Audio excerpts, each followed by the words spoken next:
people from Owl ever get back to you? And?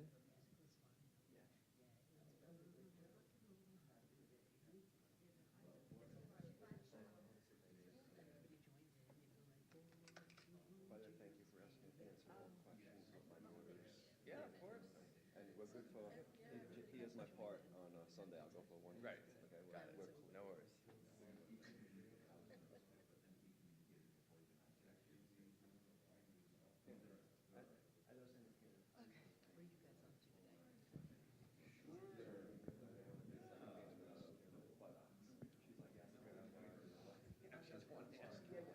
I just wanted to say, thank you. Fantastic. We'll see. I can barely speak this morning.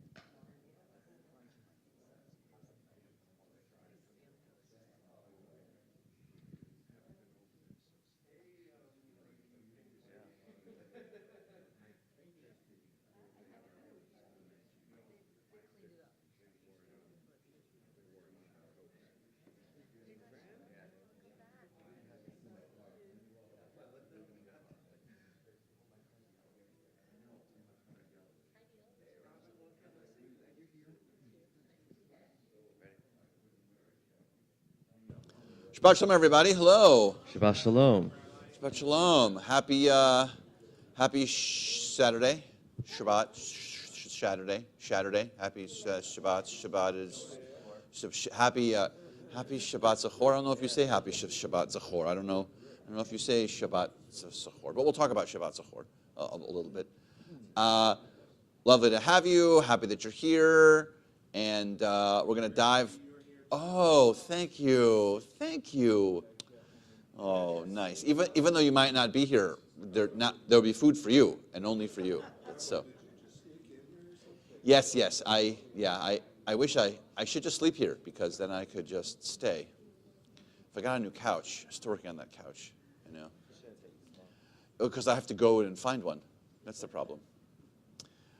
Okay, we're gonna dive in, friends. So if you are looking for a book, it should be underneath your seat. Right under your seat, the book should be right there. And make sure that you have the right book, because I'm actually staring at a weekday and festival book right here. So to make sure that your book says Shabbat on it.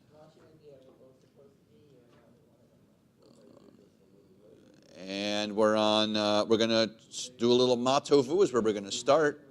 A little matovu where we're going to start.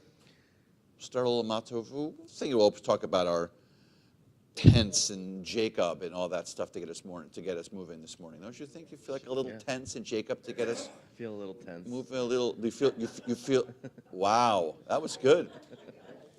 That was very good. That was very good. Just vocally.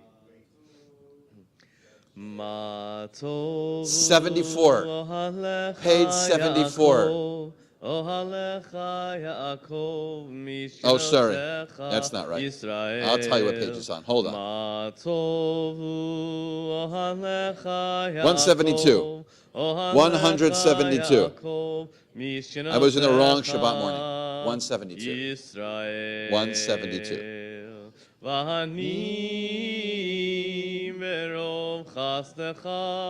Avo veitecha eshtachave lecha kodshecha ve'yiratecha atovu ohalecha Yaakov ohalecha Yaakov mishkenotecha Yisrael Ma tovu ohalecha Yaakov, ohalecha Yaakov, mishkenotecha Yisrael. Adonai ahavti me'on beitecha, umkom mishkan kvodecha, v'hani eshtachave Ve'echra'a evrecha lifnei Adonai osi מה טובו אוהליך יעקב, אוהליך יעקב, משכנותיך ישראל. מה טובו אוהליך יעקב, אוהליך יעקב, משכנותיך ישראל. ואני תפילתי לך אדוני את רצון. אלוהים מרוב חסדך הנני באמת אישך. מה טובו אוהליך יעקב, אוהליך יעקב, משכנותיך ישראל. מה טובו אוהליך יעקב, אוהליך יעקב, משכנותיך ישראל. We'll change it up a little this morning and continue on page 180. 180.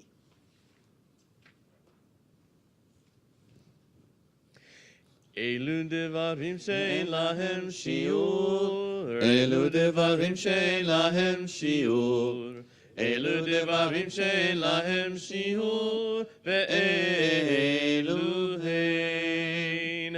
אלו דברים שאין להם שיעור, אלו דברים שאין להם שיעור, אלו דברים שאין להם שיעור, ואלו הן. כיבוד אב ואם וגמילות חסדים, והשכמת בית המדרש, שחרית וערבית, והכנסת אורחים וביקור חולים, והכנסת כלה ולוויית המת. אלו דברים שאין להם שיעור, אלו דברים שאין להם שיעור, אלו דברים שאין להם שיעור, ואלו הם. ועיון תפילה והבאת שלום בין אדם לחברו, ותלמוד תורה כנגד כולם. אלו דברים שאין להם שיעור, אלו דברים שאין להם שיעור, אלו דברים שאין להם שיעור, ואלו הם. It's so high for me to do the Talmud Torah. It's so high, I can't even hit the key. It's very, very nice though. It's very pretty. It's very pretty. It's just very high for my voice. We're going to continue with Psukei Zimra, our section of Psalms, 183. Baruch she'amar v'haya ha'olam. Baruch Hu. Is that better for you? Much better. Thank you. Baruch Oseh v'reshit. Baruch Hu me'aveh oseh. Baruch Ozer u'mkayem. Baruch merachem al Baruch haaretz. merachem al habriot. Baruch meshalem sachar tuv l'reyav. Baruch chai v'elav v'kayam lanetzach. Baruch podeh al matzui. Baruch shemo. Blessed is the one who spoke and the world came to be. Blessed is the one. Blessed is the one who continually authors creation. Blessed is the one whose word is Blessed deed. is the one who decrees and fulfills. Blessed is the one who's compassionate towards the world. Blessed is the one who is compassionate towards all creatures. Blessed is the one who roars the reverence. Blessed is the one who exists for all time, ever enduring. Blessed is Baruch atah Adonai, Melech mehulal batishbachot. Shochenad, middle of page 192. Shochenad marom v'kadosh shemo, v'chatuv ranenu tzadikim Adonai, laisharim navatehila, mefi yesharim titalal, uvdivrei tzadikim titbarach, ובלשון חסידים תתרומם, ובקרב קדושים תתקדש, ובמקלות רבבות, עמך בית ישראל, ברינה יתפאר, שמך מלכנו בכל דור ודור. ישתבח שמך לעד מלכנו, האל המלך הגדול והקדוש בשמיים ובארץ, ברוך אתה אדוני, אל מלך גדול בתשבחות, אל ההודאות, אדון הנפלאות, הבוחר בשירי זמרה, מלך אלכי העולמים.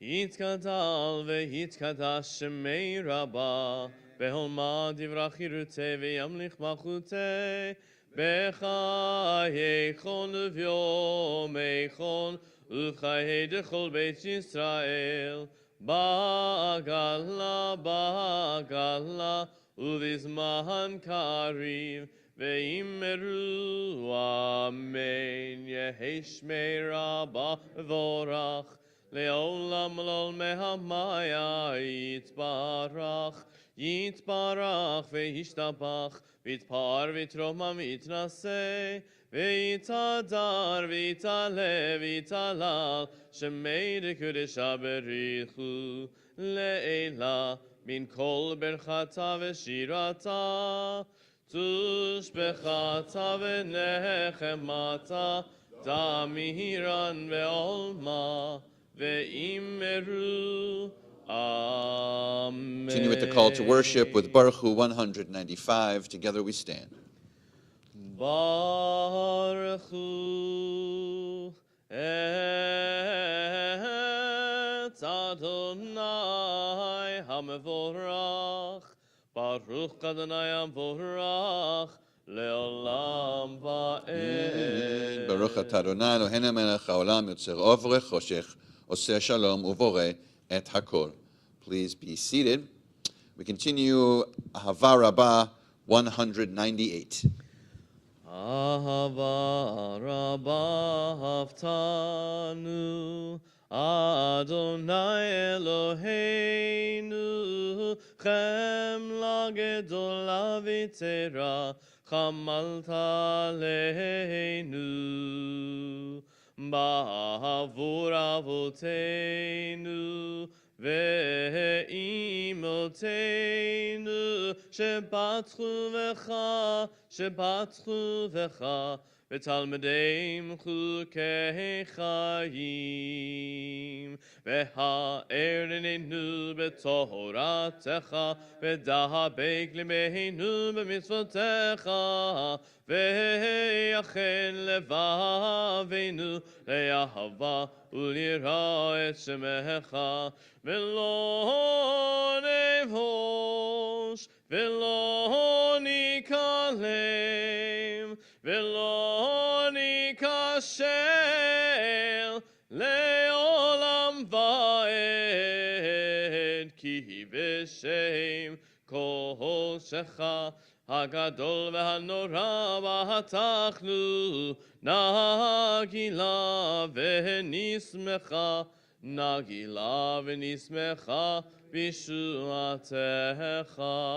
ברוך אתה אדוני הבוחר בעמו ישראל באהבה. Page 200. Shema Yisrael Adonai Eloheinu Adonai Echad Baruch Shem Kivod Malchuto Leolam Va'ed. 201. ואהבת את אדוני אלוהיך בכל לבבך ובכל נפשך ובכל מאודיך, והיו הדברים האלה אשר אנוכי מצווך היום על לבביך, ושיננתם לבדניך ודיברת בם, ושבתך בביתך ובלכתך בדרך ובשוכבך ובקומך, וקשרתם לאות על ידיך, והיו לטוטפות בין עיניך, וכתבתם על מזוזות ביתך ובשעריך. 202. ויאמר אדוני אל משה לאמור, דבר אל בני ישראל ואמרת עליהם,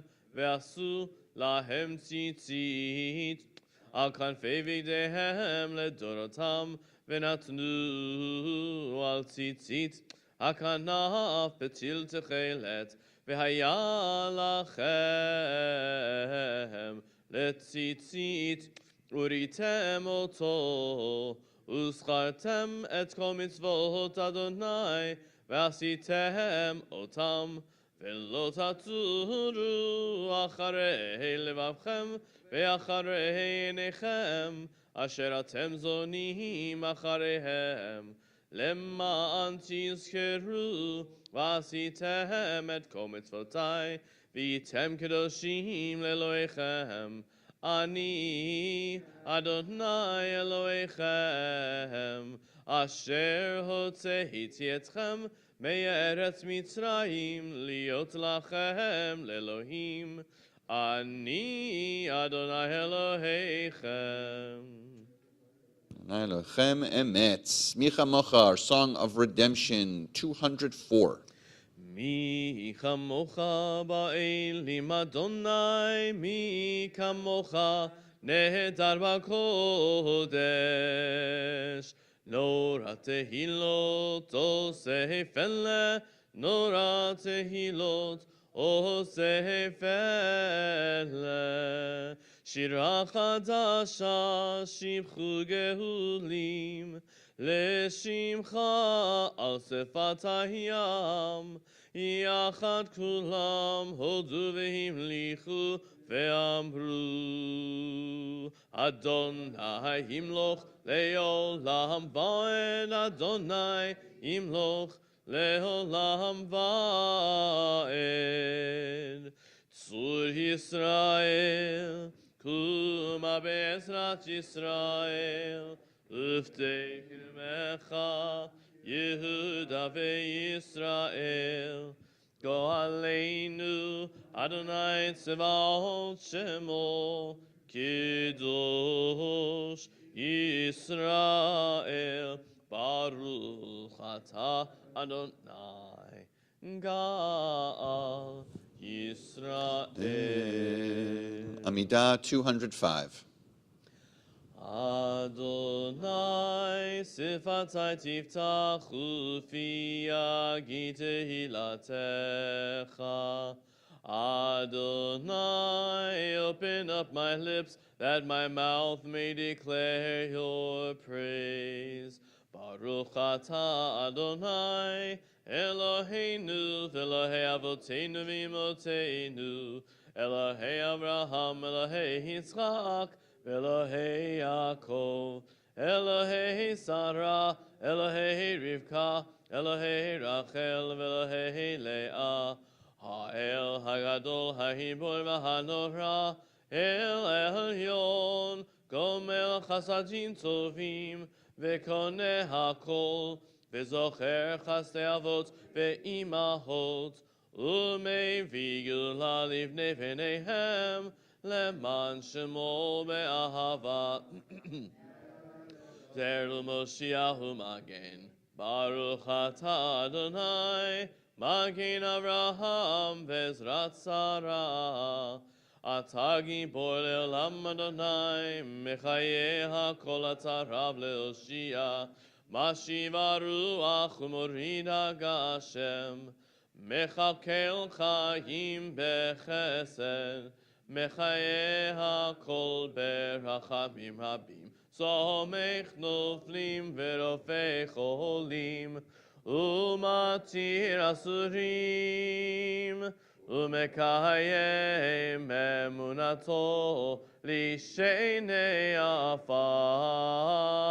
מי כמוך בגבורות, ומי דומה לך מלך ממית ומחיה ומהצמיח ישוע ונאמן אתה להחיות הכל. ברוך אתה אדוני מחיה הכל. Kedusha 208. נקדש את שמך בעולם, כשם שמקדישים אותו בשמי מרום, הכתוב על יד נביאך, וקרא זה אל זה ואמר, קדוש קדוש קדוש, אדוני צבאות, מלוך כל הארץ כבודו. אדיר אדירנו אדוני אדוננו מאדיר שמך בכל הארץ. ברוך כבוד אדוני ממקומו. אחד הוא אלוהינו הוא אבינו הוא מלכנו, הוא מושיענו והוא ישמיענו, ברחמיו לעיני כל חי. אני אדוני אלוהיכם, ימלוך אדוני לעולם, אלוהיך ציון, לדור ודור, הללויה, לדור ודור, לדור ודור, לדור ודור נגיד כל לך, לדור ודור, לדור ודור, לדור ודור נגיד כל לך, ולנצח נצחים, ולנצח נצחים, קדושתך נקדיש, ושמך אלוהינו מפינו לא ימוש, לא ימוש לעולם ועד, לדור ודור, לדור ודור, לדור ודור נגיד גוד לך, לדור ודור, לדור ודור, לדור ודור נגיד גוד לך, ברוך אתה אדוני, האל הקדוש. We continue silently now, beginning here on page 210 through page 219. When you're finished, please be seated.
Adonai tzuri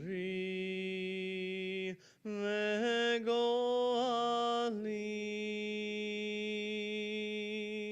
Adonai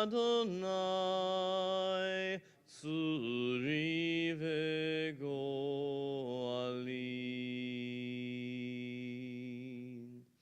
May the words of my mouth and the meditations of my heart be acceptable to you, Adonai,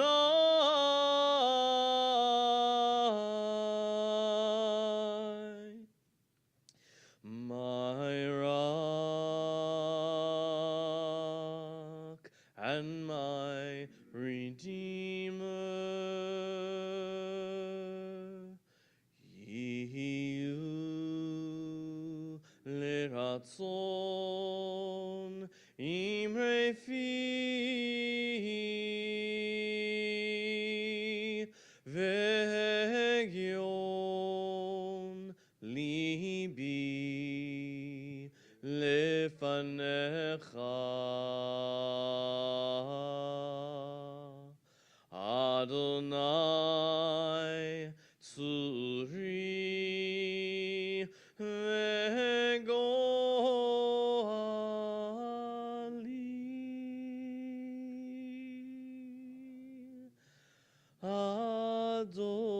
Adonai tzuri vegoali.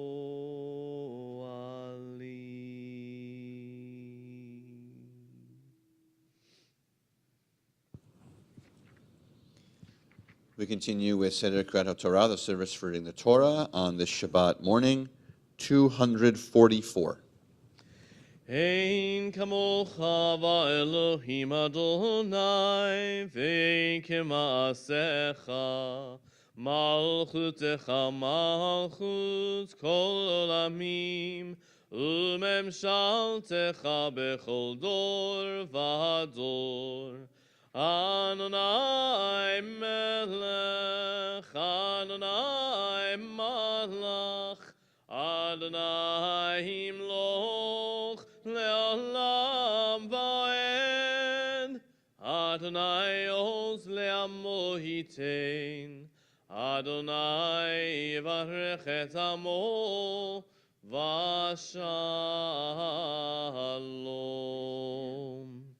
Av harachamim heitiv avitzoncha et Zion. Timneh chomot Yerushalayim ki vechal levad batachnu. Melech el Rabbenisa Adon Olamim.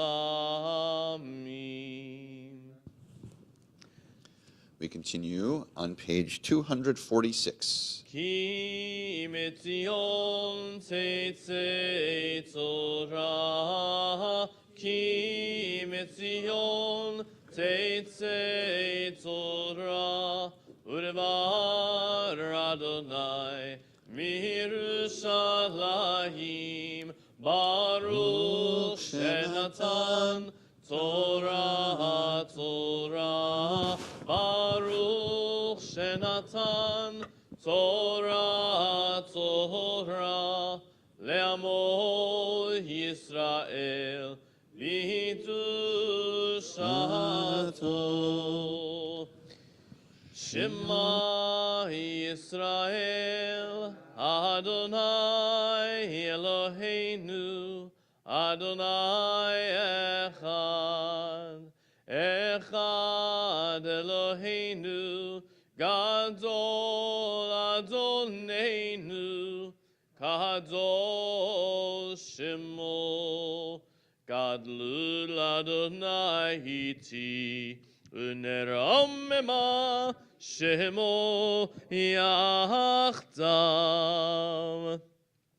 Lecha Adonai hagedula vehagevura vehatiferet vehanetzach vehahol ki chol bashamayim uvaretz ki chol bashamayim uvaretz lecha Adonai hamamlacha Ve'amit nahaseh lechol rosh romemu romemu Adonai Eloheinu vehishtachavu vehishtachavu ladom raglav kadoshu romemu romemu Adonai Eloheinu Vehishtachavu,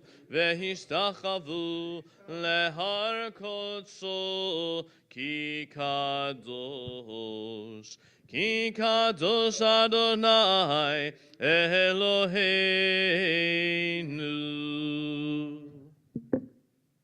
Please be seated. We are going to be chanting from Tetzaveh. Torah portion called Tetzaveh. It is Exodus 27:20. Exodus 27:20. Tetzaveh 27:20. 27:20 is where we are.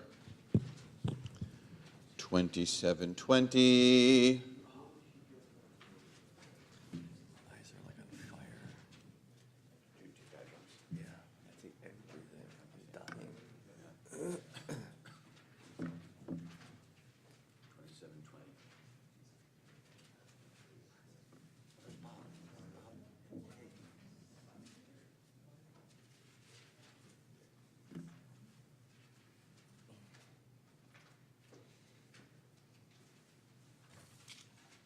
Anyone want to do the Aliyah for us this morning? Anyone feeling Aliyah-ish? Yes, come on up. Aliyah. Tomorrow's your birthday. Yay. And you're back. Oh, I didn't need it. It's here. Ta'amod. Fegadina Bat. Fegadina Bat. Meir Mordechai. Meir Mordechai. L'Aliyah Torah. Baruch Hu et Adonai Hamvarach. Baruch Adonai Habarach Le'olam Va'ed. Baruch Adonai Hamvarach Le'olam Va'ed. Baruch atah Adonai Eloheinu melech haolam asher b'char bornu mikol ha'amim v'natan lanu et Torato. Thank you. Baruch atah Adonai noten haTorah. Amen. Ve'ata tetzaveh b'nei Yisrael v'ikhu elecha shemen zayit zach katit lamaor lehalot ner tamid ve'ohel moed michutz laparochet asher al haidut yaroch oto Aharon uvanav me'erev ad boker lifnei Adonai chukat olam ledorotam me'ed b'nei Yisrael. Baruch atah Adonai Eloheinu melech haolam asher nasan lanu Torah emet v'chayei olam notah b'tochenu. Baruch atah Adonai noten haTorah. Amen. Amen. Yeshua koach. Yeshua koach. Thank you.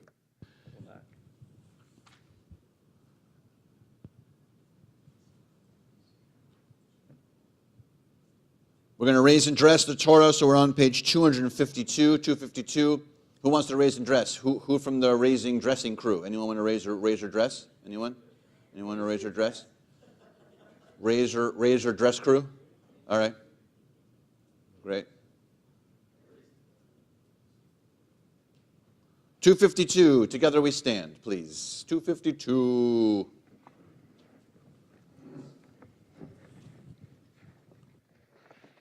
Vezot HaTorah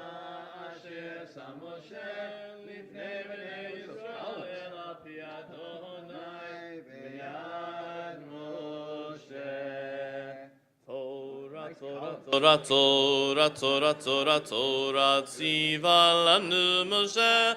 Torah, Torah, Torah, Torah, Torah, Torah, Torah, tziva lanu Moshe. Torah, Torah, Torah, Torah, Torah, tziva lanu Moshe. Torah, Torah, Torah, Torah, Torah, tziva lanu Moshe. No, there wasn't yet. Yes. It's lubing. Oh, God. Make it end. All right. Please be seated.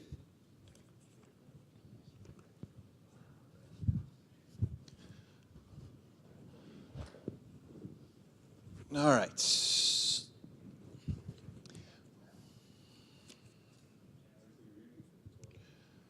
What's that? What do you mean? He just did. He just read from the Torah. Read from the scroll. All right. Yeah. Do you want to do it again? He'll do it again. It was very good. He read right from the whole thing. He read right from we opened it and everything. Yeah, this week we decided to open it. Yeah, sometimes we don't open it, but this week we lifted it, we dressed it, we just did the whole shebang. I don't know. Were you having a snack? If you're having a snack, I love a snack. All right, we're on Tetzaveh. Still in the same spot we're looking at. 2720 is where we are. And so this continues our move into the book of Exodus. And as you recall, Exodus starts us off, of course, from the Exodus and the whole enslavement story. But now we get into the rules, right? The rules system starts. And we are getting deeper and deeper into the rule system. And in the last 2 weeks, and I'm really moving forward, we're going to plunge deeper and deeper into the rule systems. And it's going to really just flow right into Leviticus. And then Leviticus will really do the deep dive into all the ritual. So this officially begins, although we've had a little sprinkle up until now, but now officially we're going to move more into the real structure of what the eventual priests will do. We're not the priests yet. Clearly we don't know them. They're not ordained yet, but we're heading there. So that's sort of, and last week, if you remember, the Israelites were asked to bring objects from their heart, right, as their heart so moved them, so that they could build the tabernacle eventually. But that was that's the inlet, and so hypothetically, all those items are in. Yay, everyone! Nice job. Everyone brought their items, and there's even some commentary that says that not the commentary. It's in text that says people brought too much. Moses actually had to say, "Wow, overwhelming! Thank you, we have enough." Wouldn't that be nice, by the way, if our Jewish communities were like, "Oh no, please stop giving. We're overwhelmed by you giving. Please stop." So maybe we have to go back to the desert and build a tabernacle, and maybe we'll do it that way. Wouldn't that be nice? Maybe. I don't know. We live in the tropics. It'd be harder to find, but. I was doing it in Arizona. It worked out it was very hot in Arizona. You don't want to build anything out there. Let's do our blessing. Baruch atah Adonai Eloheinu melech haolam asher kishanu b'mitzvotav v'tzivanu la'asok b'divrei Torah. Okay, what does tetzaveh mean? What does tetzaveh mean? Tetzaveh. Yes, instruct. Very good, instruct. If you hear the word tetzaveh in there, you can also very clearly move the letters around, and it'll sound like mitzvah, right? Tetzaveh, mitzvah, has that sort of the same feel to it. It is, I promise, it's the same root. So it has that same idea of the command from God to fulfill these levels of mitzvot. And so that's where we are. Ready? All right, please, take it away for us.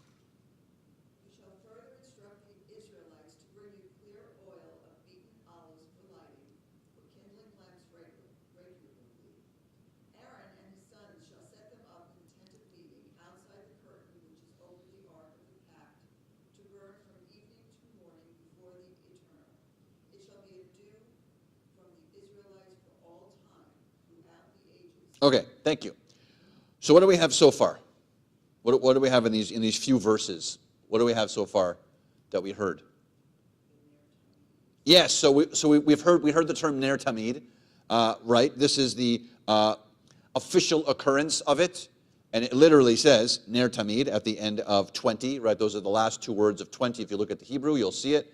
The last two words of 20 literally says Ner Tamid, and from that point forward, there it is, right? I think that Rabbi Kahn talked about it a little bit last night in her sermon to talk about this Ner Tamid, on how just as the Israelites, right, the Ner Tamid had to stay on all day and all night.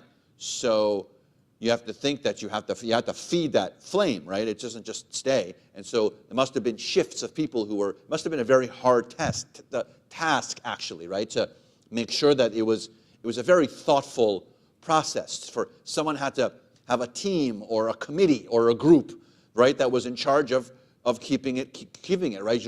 You're on the morning shift, you're on the afternoon shift, you're on the evening shift, you're on the graveyard shift. I just think of it just says in the text like, blah, blah, blah, yeah, keep the flame forever. But just think of like day after day, week after week, month after month, year after year, as we even go through all of our text, really hypothetically, all the way. I mean, think about when is electricity introduced?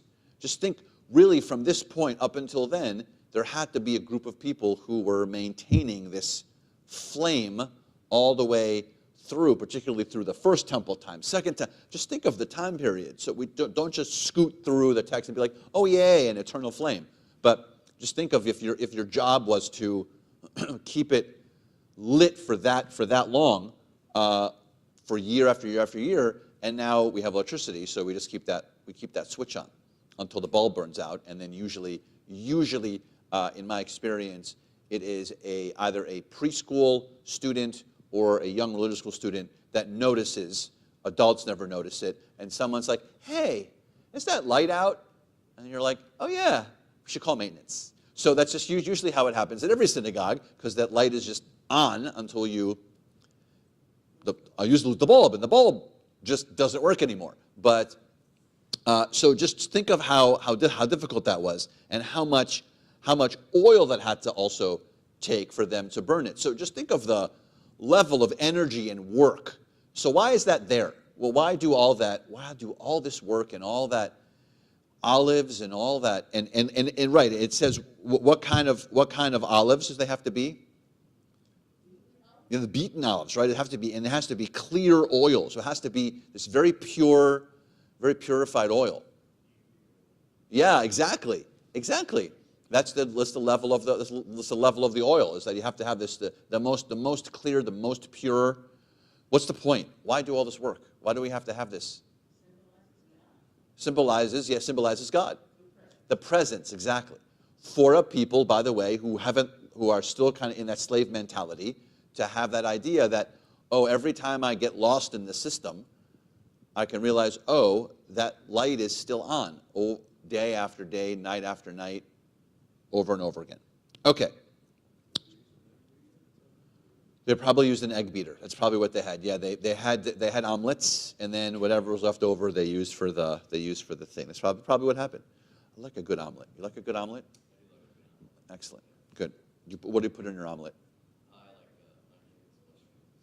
Olives. Exactly. Oh yeah. I always have olives. You don't like olives in your good green olives in your omelet? Oh, delicious. Yo, a little feta cheese. Nice. Good. This is the point of the whole conversation today is going to be about what you like in your omelets. We're going to go person by person, and you're going to talk to us about what you want in an omelet, and then we're going to end Torah study, and then we're all going to go and get an omelet. Surprise, there is an omelet bar this morning. There is not. Wouldn't that be great if there was? But there is not. It's too bad that Cantor Muchnick has to go officiate the bar mitzvah. Otherwise, he would be back making omelets for us with his little hat and the little apron, making omelets for us. Okay, so we have the olives, we have the Ner Tamid, we have Tetzaveh. Here is the super question. You have to sleuth your way through this. What isn't mentioned at the beginning of this Torah portion? Something that's usually, yes. So what's missing? Moses. So Moses, this is the only Torah portion since we meet Moses. So he's obviously not in Genesis, because he's not there yet. But since we meet Moses, this is the only Torah portion in the Torah that doesn't have Moses in it. Why is that? By name. Yes. By reference, the presumption is you, right? If an opening of a Torah portion says you shall further instruct the Israelites, it's probably Moses. But it doesn't say, Vaydaber Adonai el Moshe. It doesn't say, and God spoke to Moses and said. So this is the only Torah portion, and why is that? And it always falls around the same time, always around the same date of Adar. Today's the 11th of Adar. So it always falls around the same time of Adar. Does anyone know why? It's a more of a ultra-orthodoxy way of looking at things, but most people will agree that the day that Moses dies in the desert is actually in the month of Adar, and it's actually the 7th of Adar. Today is the 11th of Adar, and so it always falls in this window, and so according to the Midrash, this is why in Tetzaveh, the way that the Torah falls, he's not mentioned, because it's to show that this is around the time of his death. It is, but that's not how the Torah works. The Torah doesn't work in a linear line. The Torah doesn't work this way in a timeline. The Torah is a terrible timeline. The Torah would be a terrible document for keeping time. Yes, you also look puzzled, Robin. Do you want to?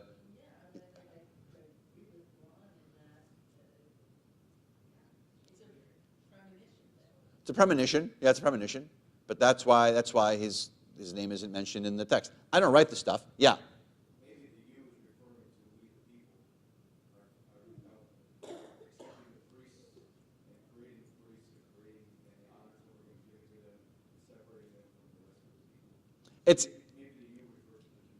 It's possible, although most of the stuff that's coming is not for the people. Most of the stuff that's coming is strictly for the priests. Right. So I don't know if I'll give you a dot, maybe not a star for that one, just like a little dot for like a thanks for playing. The dots. I don't know what's those called. What's that called? A parting gift when you go, like a party. It's a thing. Yeah. I'm really happy that you played. How's that? Yes. Cantor Muchnick. Is it possible? This is just an indication showing how it's a continuation from last week's Torah portion, and last week's Torah portion it does say, and God said to Moses, and since it's all about building and creating and crafting and everything, it's just a continuation. Sure. Yeah, absolutely. It could totally mean that it's just simply a continuation. That's very easy to make that statement. But it is interesting that there is a Torah portion that exists, and only one, and it is around this weird date, right, that he's not mentioned. It's kind of odd, of all the Torah portions. And the Torah portions are chopped for us by the Masoretes.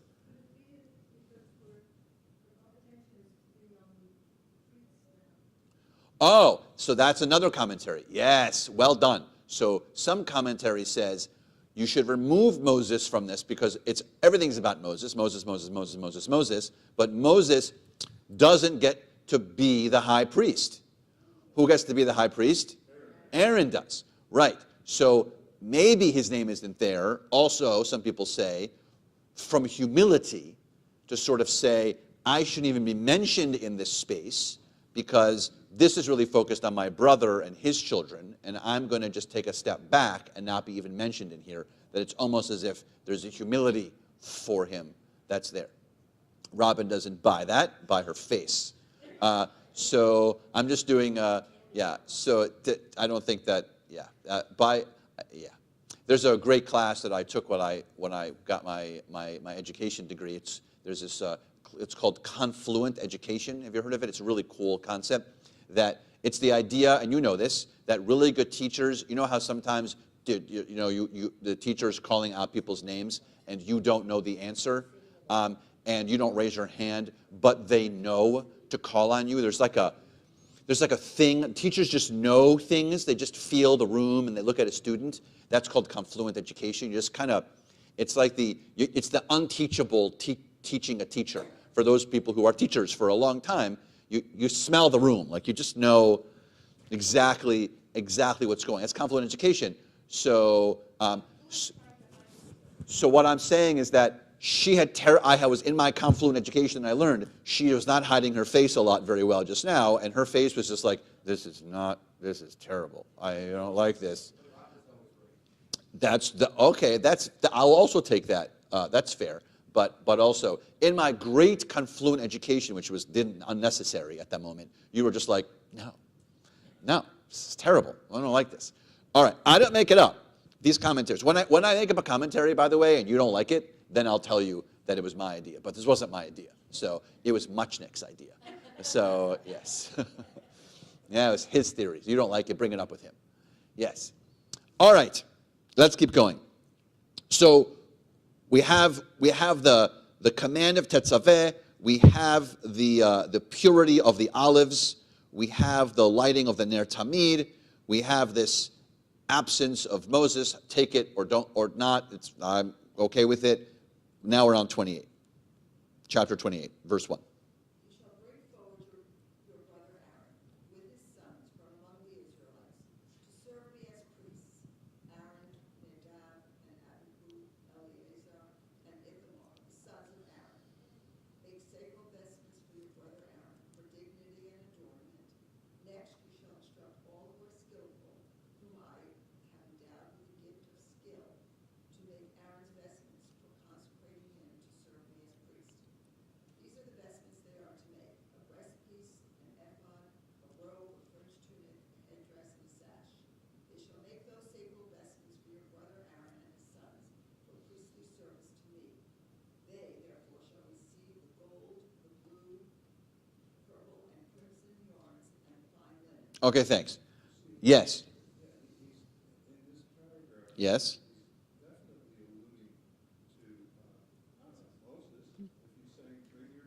Absolutely, but doesn't say Moses. I'm just saying, well, that would be an argument that someone else would have with you right now. I'm not having that argument with you, but someone might say, maybe God is perfect. I don't know. So, okay. It could, whose sister? Could be Moses' sister. It's true. It could be Miriam. It could be very much Miriam. Yes. She's definitely not a priest. Right. Well, no one's a priest yet. I mean, they're priesting.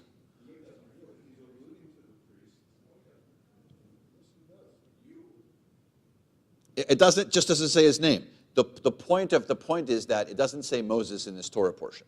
It doesn't. I'm not saying it doesn't allude to him. It just doesn't say the word Moses in this Torah portion. That's all. Which is intriguing because every other single Torah portion, since the second we meet Moses, has the word Moses in the Torah portion, all the way to the end of Deuteronomy. This one doesn't have it. So again, you all seem upset about it. I didn't make this up, and you can check the proofing of it. His name isn't in there. Yes. Save us. Yes. Yes. Thank you.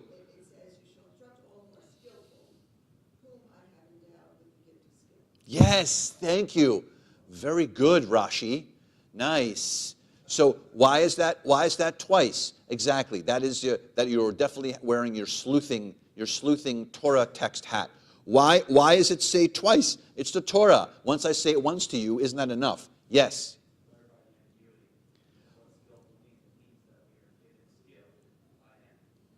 Ah, nice. Okay.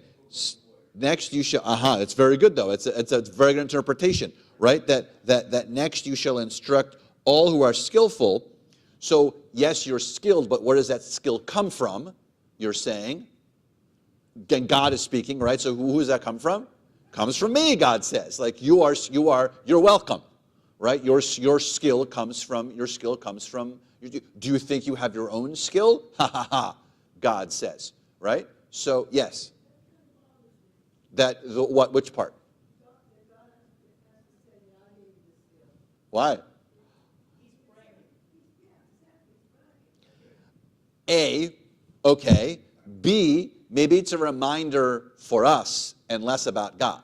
So maybe God is reminding us, why, you think you're so good? You're not that good, right? You're only good because I gave you the opportunity to be good. All right. So, yes. No, but I look, it's and this is why the text is so lovely. This is why the Torah is so good, because it can either be, all right, God, I don't need your extra plug for yourself. You're obviously God, so thanks. Or it can be, maybe God's talking to us to say, yeah, you think you're so great? You're not so great. I'm great. You're okay, right? This is in the sense of what God is saying. Maybe it's keeps the simmering down for us when we think that we're so fabulous. For us, what's that? The humility for us to be like, yes, I might be, right? And some people say that, right? Some people are just born with skill, right? Won't you agree that some people, at least we say it, some people just are born with the ability to blank, right? Sing, right? So some people, right? Some people are born without that. Correct, yes, exactly. So some people have the ability to sing, and some people, right? Some people just get the gift and don't do the work for it, and some people have to work for it, right? So, yes. I want to know about the materials. Yes. Making Yes. people. Living in a material world. Nice. Good. Thank you very much. I want to do a little shout out to Madonna. Thank you, everyone. All right. Yes. So next, you shall instruct all who are skilled, right, to fulfill this skill, to make Aaron's vestments. Okay. Now we're talking. What's another word for a vestment? Clothing. Yes. So now I just want you to think about this. This is the Torah.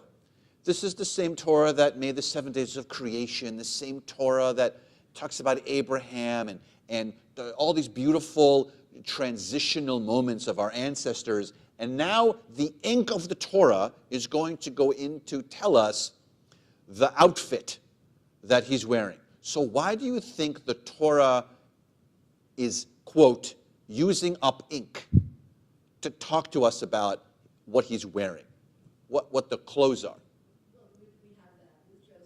We have that, with the ark. We have that with the tabernacle. We have that with all the ink and detail tells us how to create something. Lovely, perfect. Yes, there's a lot of ink that's used for us to have specifics of objects that are built, specific clothing, right? And there's the commentary we even talked about just at the time that Jacob gives Joseph the coat, right? We've talked about it, that there's a commentary that says that the coat itself symbolized the entire story of the Israelites going into slavery, right? Because without the coat, the rest of that story doesn't happen. The jealousy, the throwing in the pit, all that. So maybe the clothes are so important that they actually can transition the whole story for us. Yes. What I'm seeing is we've got these people coming out of a culture with living gods, with stone gods, and now they're being told to believe in this invisible God. Yes. That's really hard. So I think a lot of the Ner Tamid, the clothing, it serves as a reminder for the people that they can look at it. You know, the fringes on the garments, these are all reminders that there is a God. And even though God is invisible, you know, they serve as images to the people that they can. Love it. Fabulous, right? And we have those everywhere, right? There's a mezuzah, right? There's the talit, there's the Torah, yes, God is invisible, right? Again, we feel God's presence. We can feel God in a sunrise or a sunset, or when we look in our family's eyes, right? God's presence is there.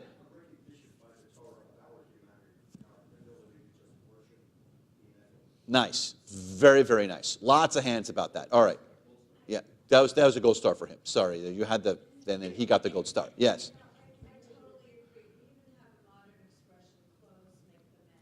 Yeah. And here, imagine what they looked like when they were slaves, and practically naked probably. Yeah. And now they're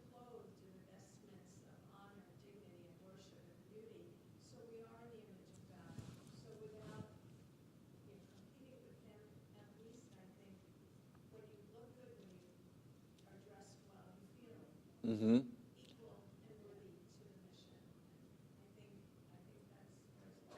Yeah. Beautiful.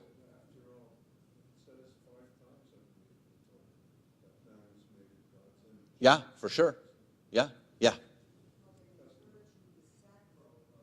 Uh-huh.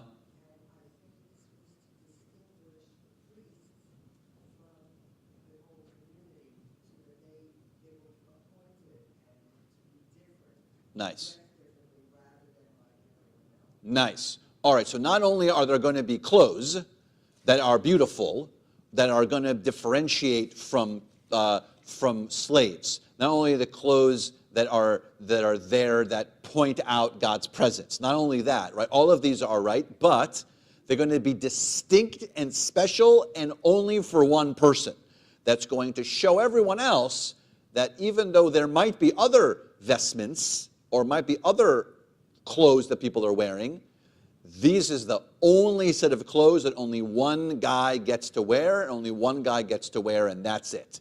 And you will know him by that outfit that only he gets to wear, that no one else gets to wear ever. And it's very, very, very, very distinct.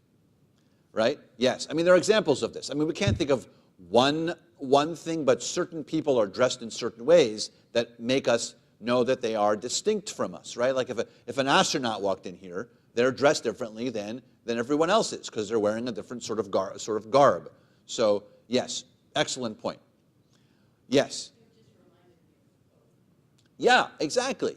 Yeah, I would say that no one else actually gets to dress like the Pope, right? Except for I do have the Pope's hat in my costume bin here in my office.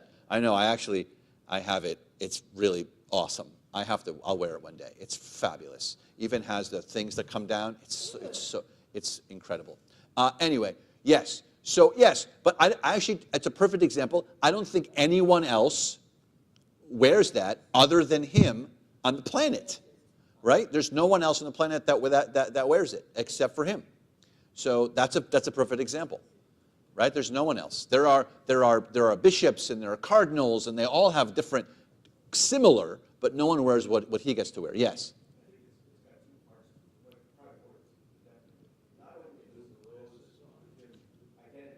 Uh-huh. Yeah. Ah, yes.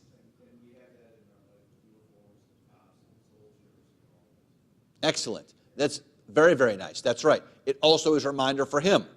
Oh, I'm wearing this now, so I have to be, right?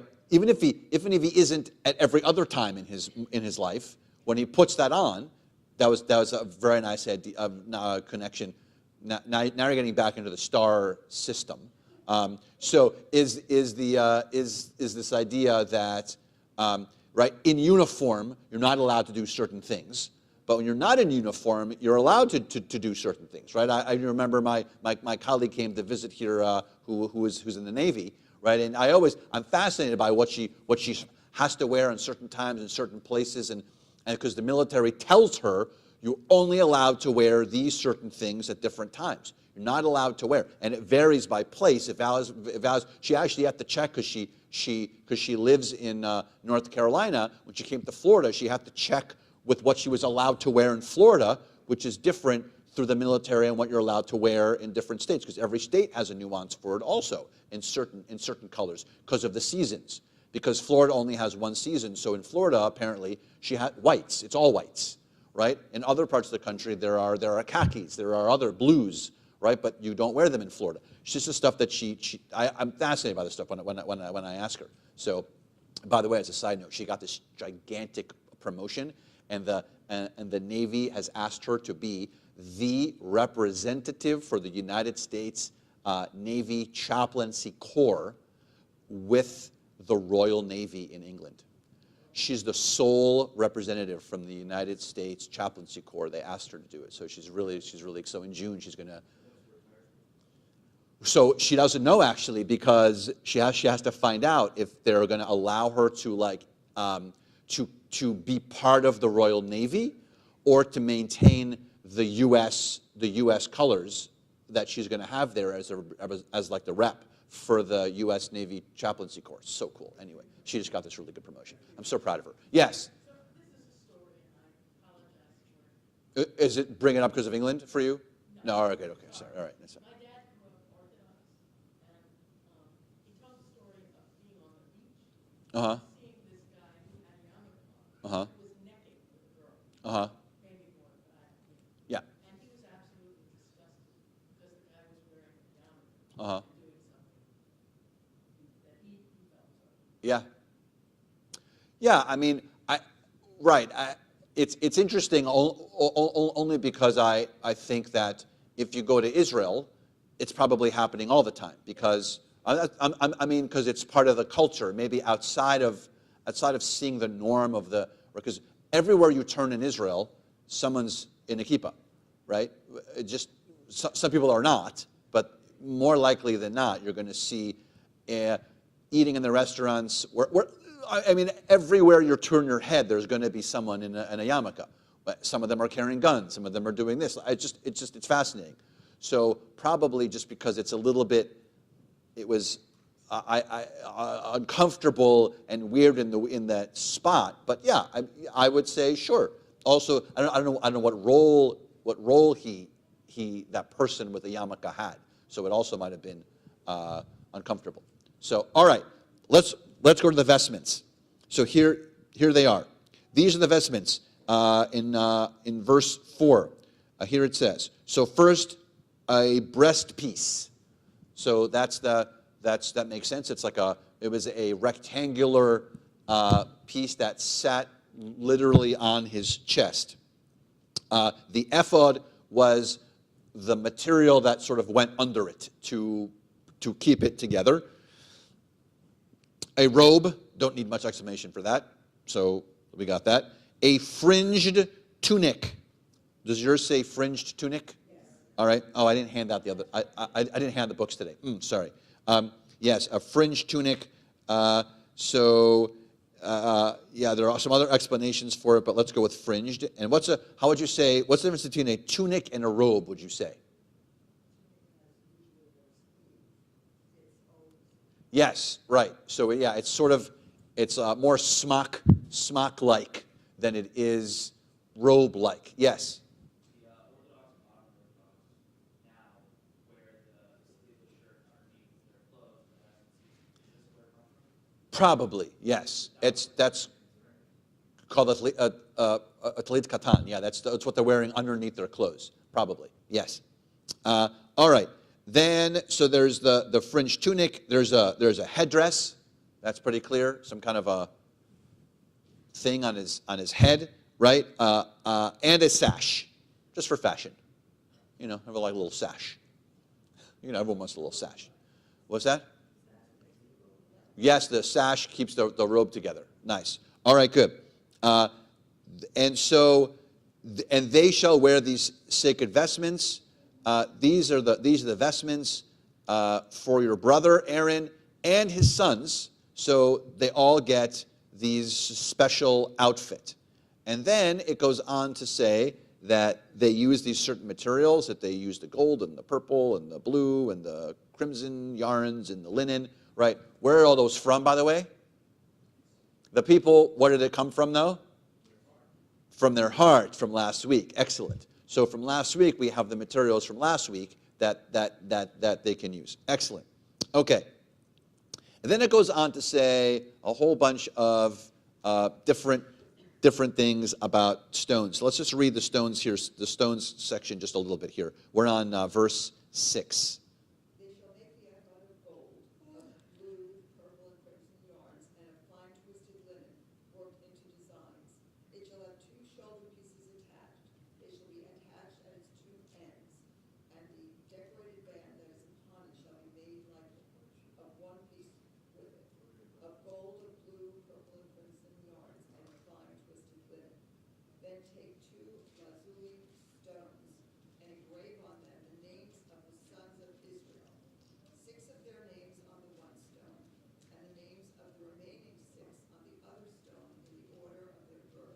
Okay, so now you're getting an explanation of what this looks like, and you have a great example of it on your necklace that you showed me this morning. Right. So that's exactly how the breast piece and that system looked. That they were stones. That they were all 12 stones that had to do with the 12 tribes. Nice. Okay. So yeah.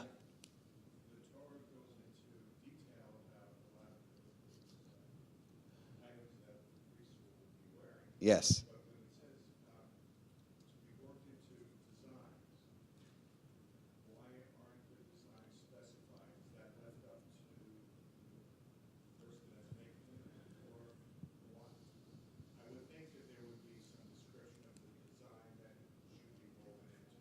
Nice. Great question. The answer is it's not there yet because we have not been introduced to Bezalel and Aholiab yet. And so when Bezalel and Aholiab show up, they're going to be the ones who are the craftsmen. And then we're going to hear more about how to take all these pieces and use the crafting. That's going to then be more a part of the tabernacle. Also, yeah.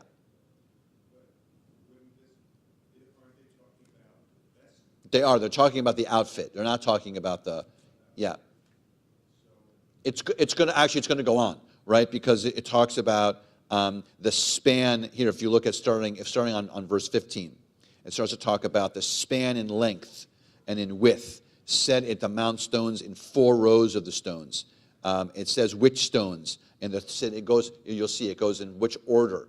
It goes to say on the 3rd row, on the 4th row, on the 5th row. So it will eventually go into the detail that you're looking for. Yes, it goes, and then if you look onto 22, for instance, I'm doing this on purpose because we're going to jump to something else in a second. You look at verse 22, it talks about braided chains and cords. If you see, it says that look at 25, that you fasten the 2 ends into the cords. Like it's going on and telling you all the detail of exactly how you're going to connect every single piece into what it's going to look like and how the piece all fits. And then eventually, if you get to like 28, it says that these rings, they sort of fit into these rings and all these openings and closings. It goes into, to answer your question, it goes into incredible detail. And then, yes. Yeah, it's probably. Well, God was a designer. He designed everything, right? God designed everything. All right, so now we'll go to 31. It says, you shall make the robe of the ephod of pure blue. It's not chapter 32, sorry, verse 32. It's not that far from where we were before, verse 32. The opening for the head shall be in the middle of it, so that there goes to the idea of the talit katan, like the smock concept.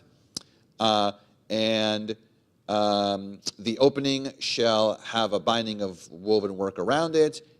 She cut open of the coat of the male so that it does Look at 33. On its hem, make pomegranates of blue, purple, and crimson yarns all around the hem, with bells of gold between them, all around, a golden bell and a pomegranate, a golden bell and a pomegranate, all around the hem of the robe. One of my favorite pieces of text in all of Torah. Really, you have to say it twice. But it makes sense for the visual. If you look at verse 34, a golden bell and a pomegranate, a golden bell and a pomegranate. It tells you the exact order of how it's supposed to go all along the hem, on the bottom hem of what the priest is. Why the bell? You could hear him. Why do you have to hear him?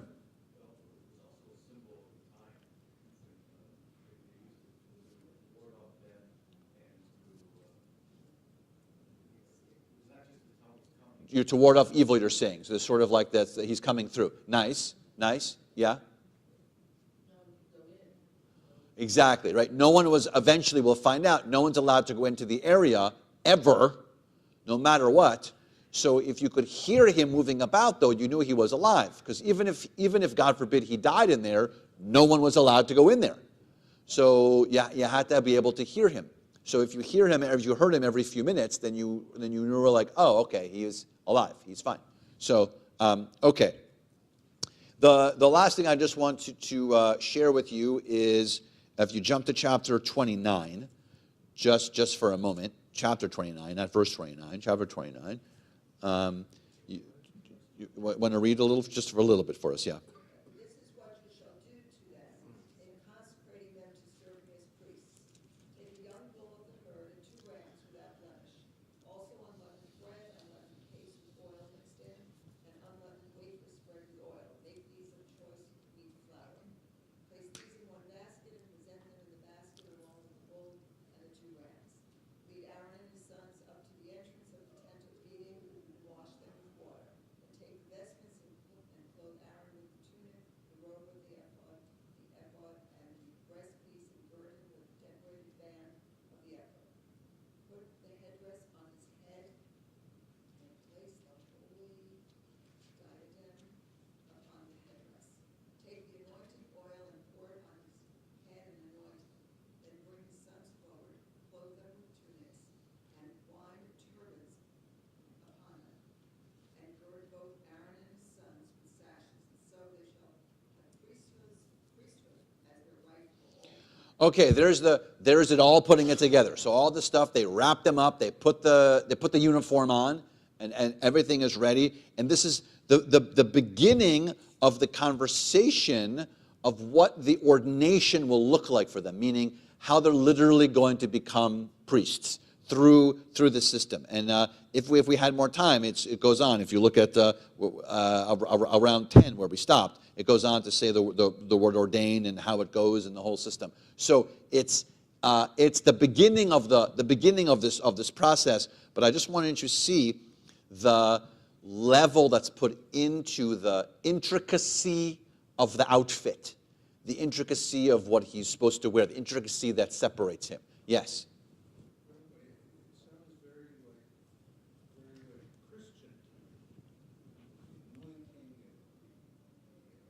Where do you think they got it and from? the wafers, Yeah. That's where they got it from. Yeah. This is exactly what it looks like. By the way, there's something else that looks just like this. What looks exactly like Aaron? The Torah. The Torah looks exactly like Aaron. It does. The Torah cover, yeah. But if you look in any ark anywhere in the world, it looks like Aaron. It has the breastplate, it has the ephod, it has the crown, it has the thing, it has a sash, it has all that stuff, and so it is the symbolism, to go back to what we're talking about, right?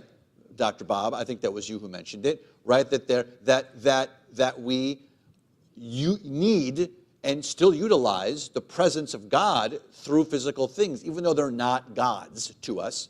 God is clearly God, but it doesn't hurt to have all these sacred objects that help us to point in the right direction and make these connections. Yeah, I think you were first. You're next. You were ordained as a rabbi. Yeah. Were you required to wear a certain garb in great detail, or just tallis and kippah? It was a robe. We all wore robes, and we slaughtered a lamb. I'm just kidding. And it was delicious, and it was really great. No, yes, I wore a robe, and no, the only part of the ordination was the part that we didn't get to yet, which is you're supposed to lay your hands on someone to like for the transference. That's what ordination was. So the Rosh Yeshiva, the head of the yeshiva, head of school of all of HUC, would put his hands. At that time, still his. Now, actually, the head HUC is not a rabbi; he's a PhD. But the provost, who is a female, by the way, she's the one who has for the last 3 years has been doing the ordaining. So she puts hands on, and she's the one who's ordained because she's the sort of highest rabbi presence for HUC. Even though the head of HUC is he's not a rabbi. Which is a whole other conversation. Don't get me started. But yes, Robin and then Jay. I was just going to say, wearing a scar, wearing a hide, something taken with you. Yeah.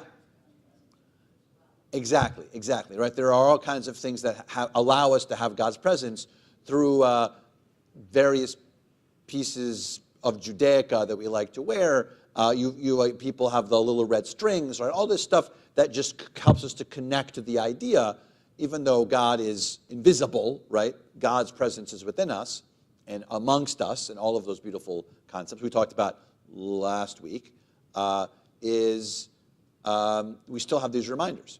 Yeah, Jay. In verse 4, where it says that Aaron and his sons were to be washed with water, Yes. is that the beginning of the mikvah? Yes, it is.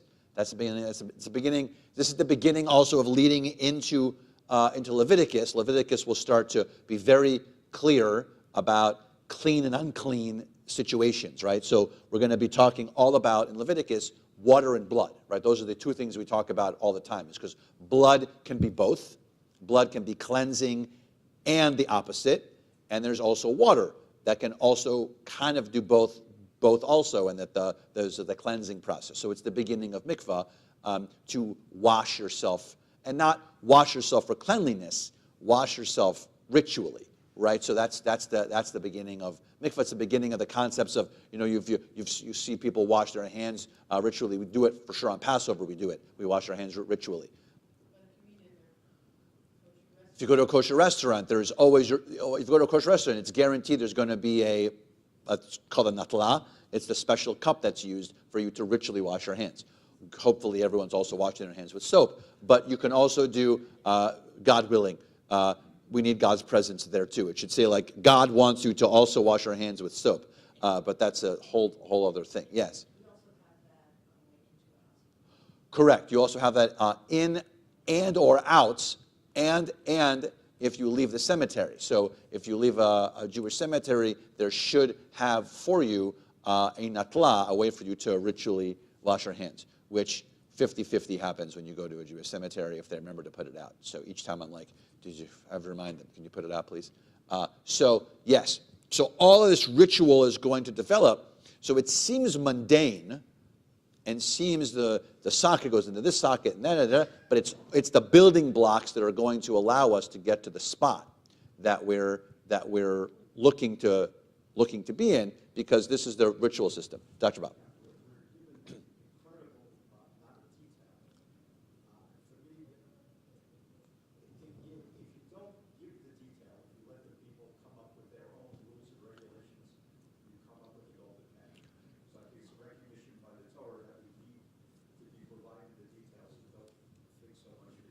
Nice.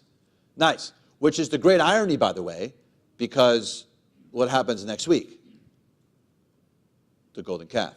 So it's interesting because they get all the rules now, so much so, by the way, the fury happens next week when the golden calf happens, and they were taught all of this, right?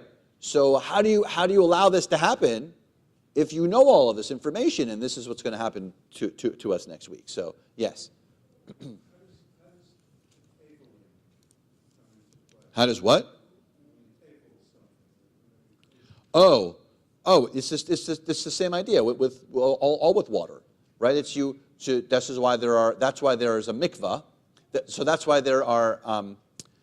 That's why you can, right? If you have Passover dishes, or only one set of dishes you want to use for Passover, you have to kosher them. And the dishes, by the way, are kosher through water. Everything is kosher through water. So you just immerse them. So there are mikvaot. There are mikvahs all over the world that have a section in them called kelim, which is a section that's cordoned off on one corner just for silverware and for dishes. Or you can also, it's modern times, and you're allowed to do this actually, you're allowed to put it in your dishwasher, because you're allowed to put it into extremely hot water, or you can boil them in your sink, in a pot. But the water has to be the one that transitions the cleanliness off for you. You can do it in the ocean too. You can also go, because the water is, the ocean is a mikvah. Because a mikvah has to be a natural body of water. How much more natural body of water is there than the ocean? So you can just take it's just a schlep. You just have to take all your stuff. But some people do it, because if you don't have a mikvah nearby, don't have an access to a mikvah, then you go and you schlep your stuff to the ocean and you dunk it all individually, one piece at a time, into the ocean, and then it's kosher. Then you can take it home and wash it if you want to with soap, but at least it's, again, God willing. Yeah,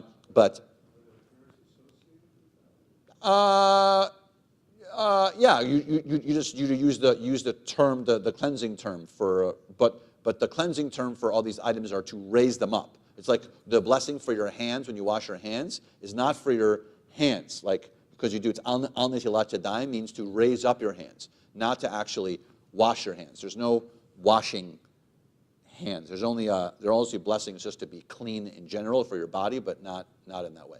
Yes.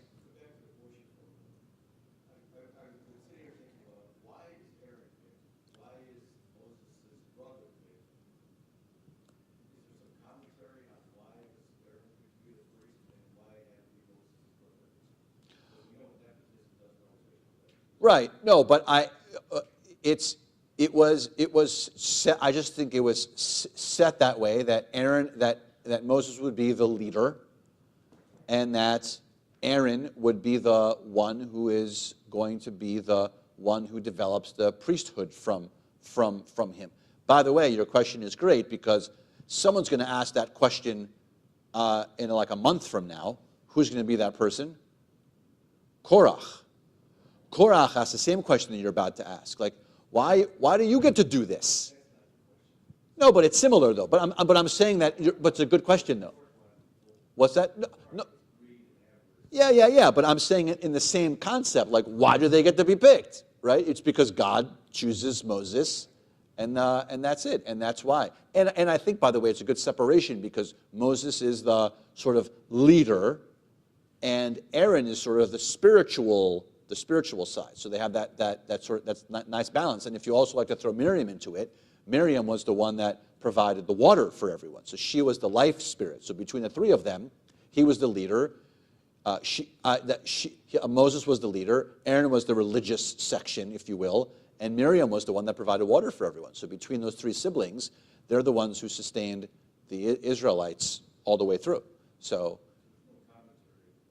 Oh, there's a ton of commentary. Why? Oh, yeah. There's the intricacies, and there are details as to why their behavior and characteristics were chosen to be each, and so why they were chosen, and it was all there's all sections about the humility concept and how Moses couldn't do it all either. He couldn't be the leader and be their spiritual.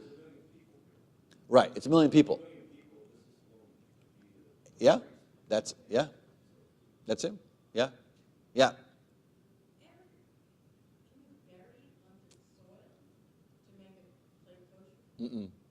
Water. Just water. Yeah. Just water. So, excellent work, everyone. Nice job getting us through Tetzaveh, and we are going to, with the Torah in front of us, think of those in our community who are in need of healing, a physical, emotional, or spiritual healing. If there's someone you are thinking of and you wish to share their name out loud, please do so. We'll start with our Zoom crew. By the way, if you're on live stream, I'm turning off live stream because they need it in the other room. So if you're on live stream and you want to come down to the Zoom, come to Zoom. Live stream is turning off right now. Live stream is turning off right